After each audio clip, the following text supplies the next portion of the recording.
Students, कैसे हो आप लोग? ठीक हो? तो हम लोग कर रहे थे सब्जेक्ट वर्ब एग्रीमेंट। ठीक है, पता ना, याद है ना आप लोगों को?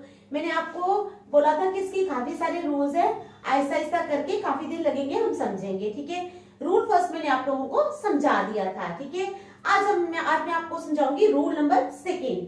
तो स्टार्ट करने से पहले मेरी आप लोगों से ये रिक्वेस्ट है कि प्लीज मेरे चैनल को लाइक और सब्सक्राइब जरूर करें। तो चलो बेटा स्टार्ट करते हैं इसका रूल सेकंड। ठीक है, subject verb agreement rule second. ठीक है, तो ध्यान से देखना।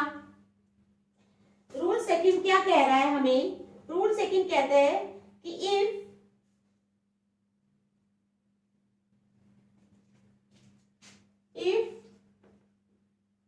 any of the following words, if any of the following words are used, if any of the following words are used, ठीक है, किसमें? in a sentence, ठीक है, then the nouns, ठीक है, pronouns, adjectives used after these words, ठीक है, then the nouns, pronouns, adjectives, ठीक है, used in the sentence, ठीक है, then the nouns, pronouns, adjectives used in the sentence are in singular form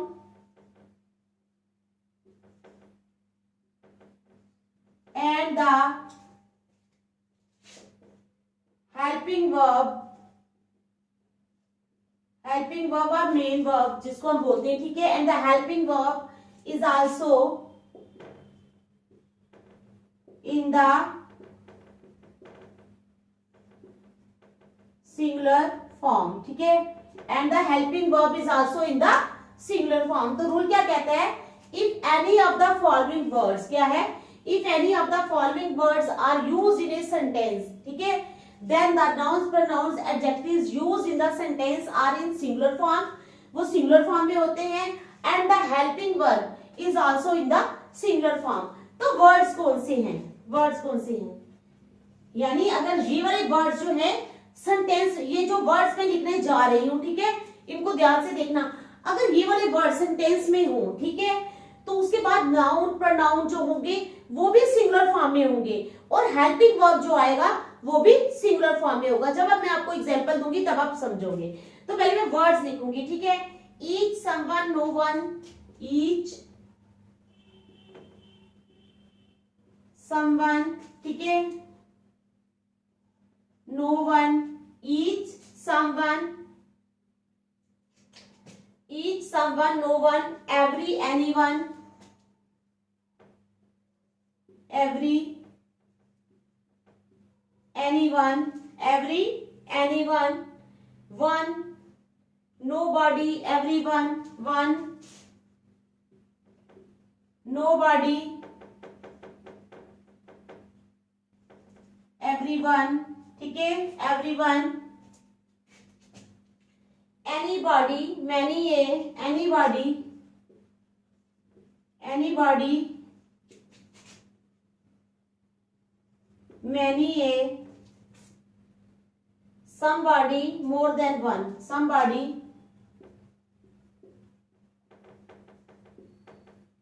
और more than one, ठीक है। तो ये वर्ड्स हैं, ये वर्ड्स अगर लगे होंगे सेंटेंस में, ध्यान से देख लो, each, someone, no one, every, anyone, one, nobody, everyone, anybody, many, somebody, more than one, ठीक है।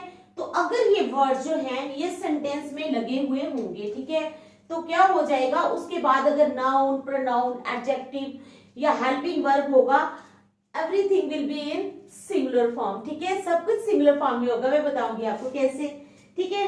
तो चलो अब मैं आपको दो सेंटेंसेस लिखूंगी, ठीक है, आप लोगों को बताना है करेक्ट कौन सा है और इनकरेक्ट कौन सा है। एग्जाम्पल 1,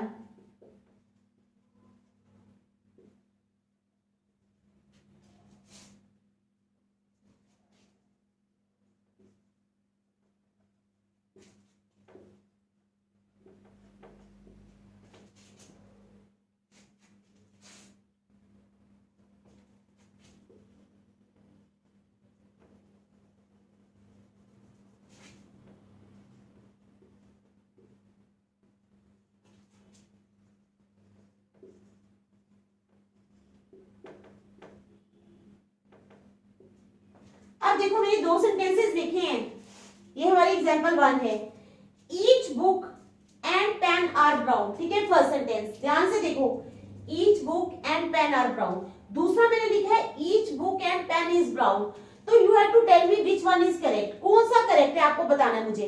देखो बेटा, मैंने अभी आपको बताया कि अगर ये वर्ड्स लगे होंगे, ठीक है, तो ये वर्ड्स मैंने आपको दिए हैं, ईच, देखो इस सेंटेंस में ईच का यूज हो रहा है। मैंने आपको बताया था कि अगर ये वाले वर्ड सेंटेंस में लगे होंगे तो उसके बाद जो नाउन प्रोनाउन है वो भी सिंगुलर होंगे, नाउन, ठीक है, वो भी सिंगुलर, और हेल्पिंग वर्ब भी सिंगुलर होगा। नाउन तो दोनों में सिंगुलर है, लेकिन हेल्पिंग वर्ब यहाँ पे इन्होंने प्लूरल दे दिया है, और यहाँ पे हेल्पिंग वर्ब प्लूरल है, यहाँ पर हेल्पिंग वर्ब सिंगुलर है। तो ये वाला सेंटेंस हमारा इनकरेक्ट होगा और ये वाला सेंटेंस हमारा करेक्ट होगा। गॉट इट, समझ आ गई ना, आसान है रूल, कोई बात नहीं, कोई मुश्किल बात नहीं है। ये वाले सेंटेंसेस ये वाले जो मैंने वर्ड्स लिखे हैं इनको आप लोग दिमाग में रखोगे, ठीक है, और देखोगे कि ये वर्ड सेंटेंस में है, अगर है तो आप लोगों ने देखना है कि नाउन प्रोनाउन और हेल्पिंग वर्ब जो है वो सारे सिंगुलर होने चाहिए, लेकिन यहाँ पर आकर हेल्पिंग वर्ब जो है ये हमारा प्लूरल हो गया है, तो यहाँ पर सिंगुलर है, तो क्या करेक्ट आएगा, each book and pen is brown, ठीक है, समझ आ गया आप लोगों को। चलो नेक्स्ट, ठीक है,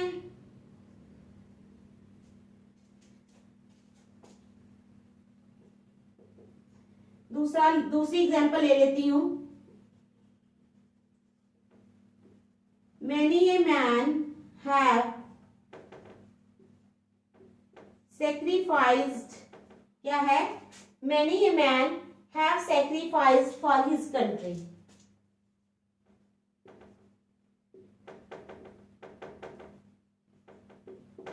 ठीक है। दूसरा सेंटेंस है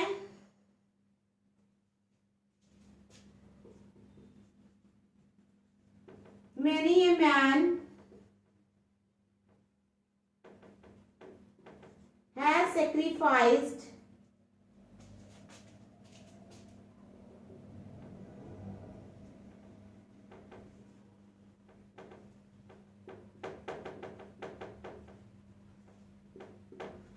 ठीक है। तो क्या है हमारे पास, ये है many a man have sacrificed for his country। तो क्या यूज हुआ है सेंटेंस में, ध्यान से देखो बेटा, ध्यान से देखो, यहाँ पर मैनी ए, ये भी वर्ड मैंने दिया हुआ है आप लोगों को, मैनी ए, ठीक है, मैनी ए वर्ड दिया ना मैंने आप लोगों को, तो सेंटेंस में कौन सा वर्ड यूज हुआ है, मैनी ए। तो मैंने आपको बताया है, अब ये भी बताया है कि अगर ये वर्ड्स यूज होंगे तो आप लोगों का हेल्पिंग वर्ब जो है वो सिंगुलर होगा। यहाँ पर क्या है, हेल्पिंग वर्ब हैव लगाया है, ये प्लूरल है, ये क्या है, प्लूरल लगाया है, समझ आ गई। तो यहाँ पर जो है हैज लगाया है तो ये सिंगुलर है, तो हमारा करेक्ट कौन सा होगा, ये वाला इनकरेक्ट होगा। देखो अच्छी तरह, ठीक है, समझ आ रही है ना आप लोगों को।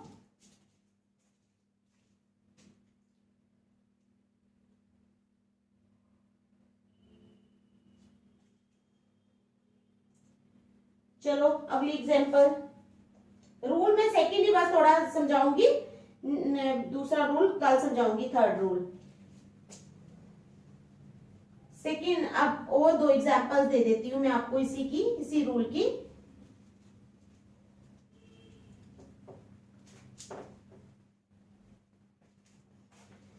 चलो नेक्स्ट एग्जांपल ले लो,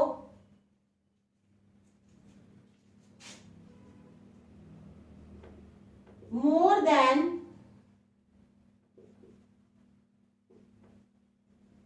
वन रूम, क्या है, more than one room are available in this hotel, more than one room are available, ठीक है, इन दिस होटल। दूसरा हमारे पास more than one room is available in this hotel, more than one room is available, ठीक है, in this hotel. तो क्या है, more than one, more than one, ठीक है, ये मैंने बताया मोर देन वन, यहां पर भी लगा है मोर देन वन, यहां पर भी लगा है मोर देन वन, यहां तक तो ठीक है। अब इसके बाद क्या होना चाहिए, अब आप लोगों को पता लग गया क्या होना चाहिए, हेल्पिंग वर्ब जो है वो सिंगुलर होना चाहिए, ठीक है। तो किसमें सिंगुलर है आप देखोगे, इस वाले में सिंगुलर है, ठीक है, इसमें सिंगुलर है, इसमें प्लूरल है, तो ये वाला इनकरेक्ट होगा, ये करेक्ट होगा। आ गई समझ रूल सेकंड की, अच्छी तरह देखो, शाबाश, आ रही है ना समझ। चलो एक और एग्जांपल, फिर रूल से थर्ड कल करेंगे।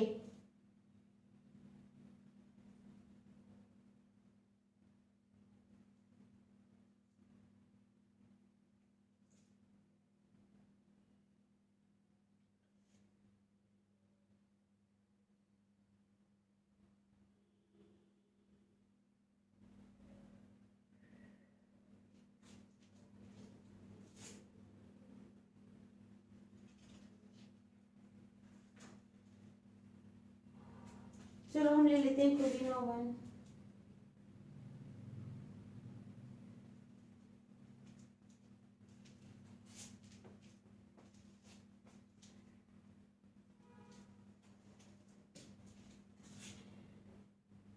तो आप लोगों को ये बस इतनी सी चीज माइंड में रखनी है कि हम जो है, देख सी एग्जांपल, बहुत बड़ी सारी एग्जांपल है वो, ठीक है।